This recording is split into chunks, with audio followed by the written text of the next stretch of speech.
Lisa Ostro, a musician in Boston, Massachusetts, uses her music to bring about a cure for her daughter's PKD. I'm totally blind. I was born blind, and I have only light perception. So that means that I can actually tell if the lights are on or off, and that's about it.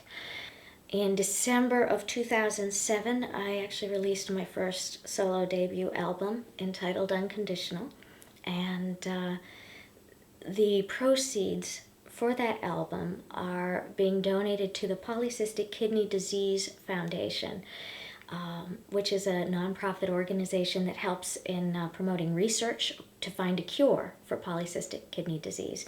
The reason that this is so important to us is because my identical twin daughters, Laura and Jenny, both have the disease. They were born with it.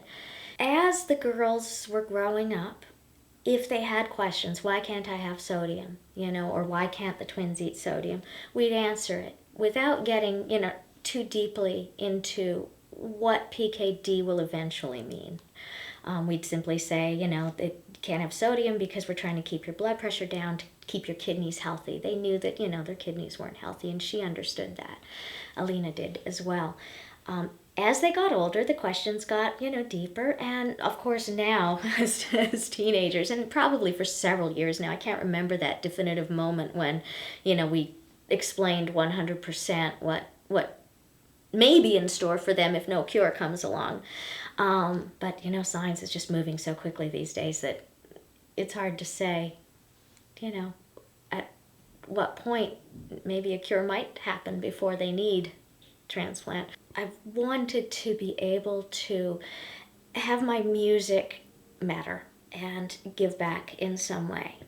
I do think that my girls are proud of the music and of where it's going, and how it might help. Pat and I performed together at the PKD Walk, which is a community event. Well, it's actually national. There are several PKD walks across the country, usually in the fall.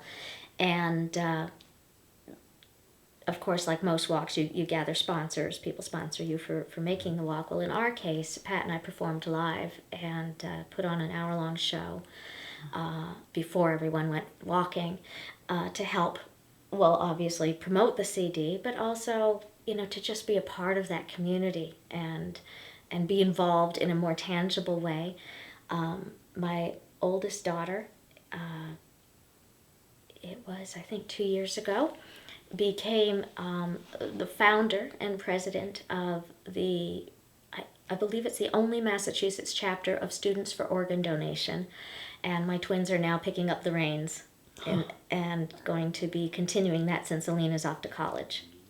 So I think we all are trying in our own ways to support the cause in the ways that we can. It's kind of like this. It's like me being blind. I always knew I was blind. There's no question. And it's not something that defines me. PKD does not define my daughters. It does not define our family. It is, like my blindness, something that is simply a fact of life, something that I learned to adapt to make changes to, but it will not and never can define me. And that's what I wanted to impart to my daughters, all of them. That PKD is not something that should ever define who they are. They are who they are. They're girls who happen to have PKD, just like I'm Lisa and I happen to be blind. Everything season now. I have you here, and baby, Just as Lisa's blindness does not define her and her daughter's PKD does not define them, it does define their commitment to community. What will you do for your community?